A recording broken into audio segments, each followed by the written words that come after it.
Audio Jungle.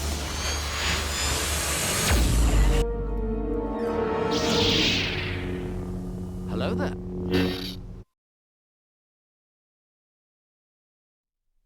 Hello there, Obi-Wan Kenobi here with my first video on YouTube. This is a channel to share my love and passion for Star Wars with you all. A lot of you guys enjoyed my Star Wars collection on Instagram, especially a Saber wine rack post, which for some reason exploded, and I'm totally humbled and still in shock by this. So I figured I'd take this opportunity to go in more depth and give you a closer look at my Star Wars universe. Please give a thumbs up if you like this video and click on the subscribe button and notification bell so you can be notified of all my upcoming videos. So with that being said, let's kick this off with this first lightsaber, which is Obi-Wan Kenobi's Padawan lightsaber. This saber is available and can be purchased from Disney's Galaxy's Edge Batuu at the Disneyland Park in Anaheim or Disney World in Orlando, Florida. These types of sabers are known as legacy sabers, which are character specific and do not include the blade itself, which are sold separately. There are two different prices for two different lengths of blades. In addition to the legacy sabers, Disney also has 4 different lightsaber variations that can be built at savi'sworkshop, which is the build your own lightsaber experience. Stay tuned for more videos on these sabers. So at the time of purchase, this saber was $129.99. Now Disney has been known to change their prices on their items in the park, so please keep that in mind if you're planning to try to get one. All of the legacy sabers come with the in-universe crates that carry the lightsaber hilts. These crates have a logo specific to that character, and the color of the logo corresponds to the color of the blade of that character. The crate is pretty cool, but honestly, in my opinion, it's the weakest part of the whole package. They're made from a cheap plastic and quality control are not that great, so some of these cases can be a little finicky when you try to open them up. Here's a look at the sides. And here's a look at the back of the crate. And then here's the bottom of the crate, which shows the name of the character of the legacy saber. So it says here Obi-Wan Kenobi Legacy Lightsaber Hilt. Gives a little description of the battery pack and how to switch it out. And then here is the price at time of purchase, which is $129.99. So it's important to know this is the Padawan lightsaber, which is the only thing that Disney has for now under Obi-Wan. Hopefully they will make an Obi-Wan episode 3 and 4 lightsaber hilt. Now, if you press the button here and lift open, you can see the lightsaber hilt. I know it can be hard to find videos that are more than just technical information on products, but I want to go into some Star Wars lore, which is honestly why we all love Star Wars and why it matters to us. Obi-Wan Kenobi built this lightsaber as a Padawan to resemble that of his mentor, Qui-Gon Jinn, as a show of respect.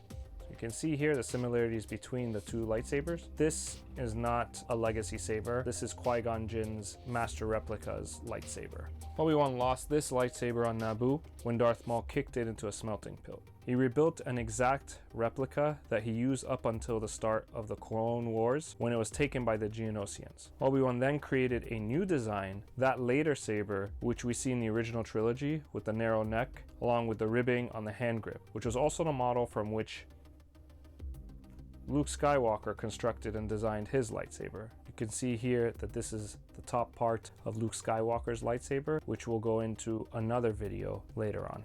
Hopefully we'll see more of that lightsaber in the upcoming Obi-Wan TV series that Disney is developing. You can see here that the blade emitter is not covered or protected. Instead, it is a flat projection plate.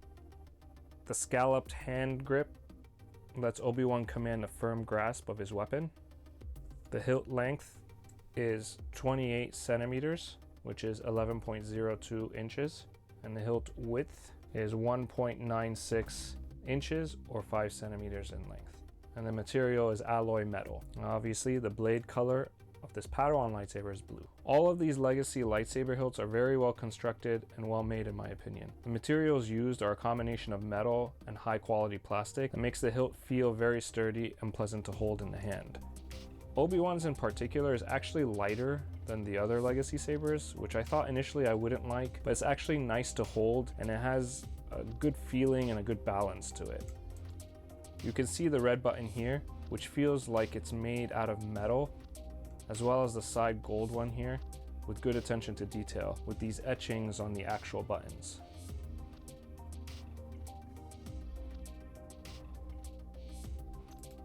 Towards the top here, there's a plastic cover over the emitter that you have to remove in order to put the blade in here. And this is with all the legacy sabers that Disney makes. All of the chrome that you see here appears to be made out of metal, and all the black here is hard plastic, all except for the bottom here, which is actually made out of metal, and this is where the speaker grill is. Also, when you twist it to open it up,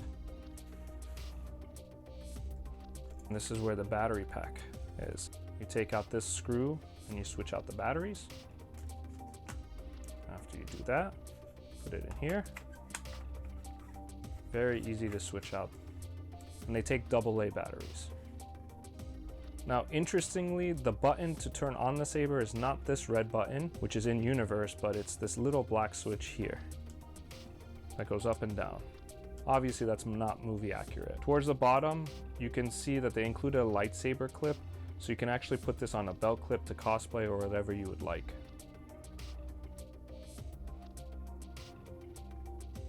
I'll cut to a footage here with the blade inserted so you can see what it looks like and hear what it sounds like for yourselves.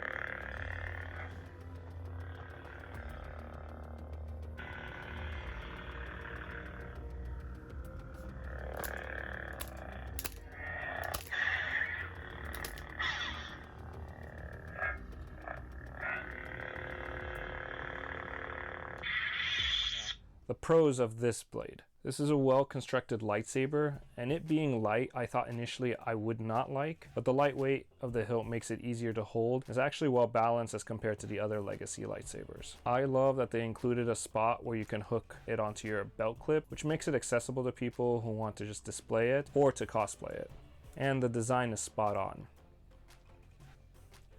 Cons of the saber, I feel that if you want complete movie accuracy, this hilt should be slightly thinner as compared to the movie prop, but maybe it's just me being nitpicky.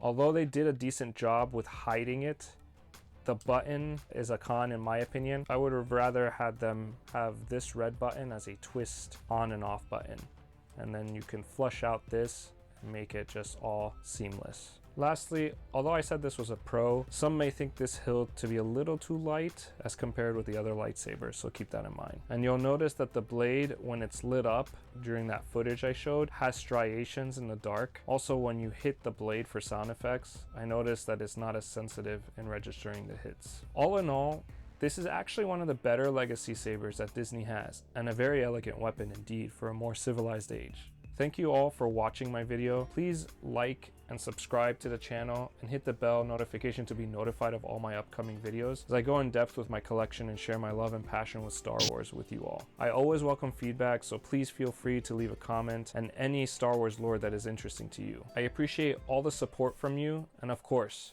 this is the way. I have spoken, and may the Force be with you always.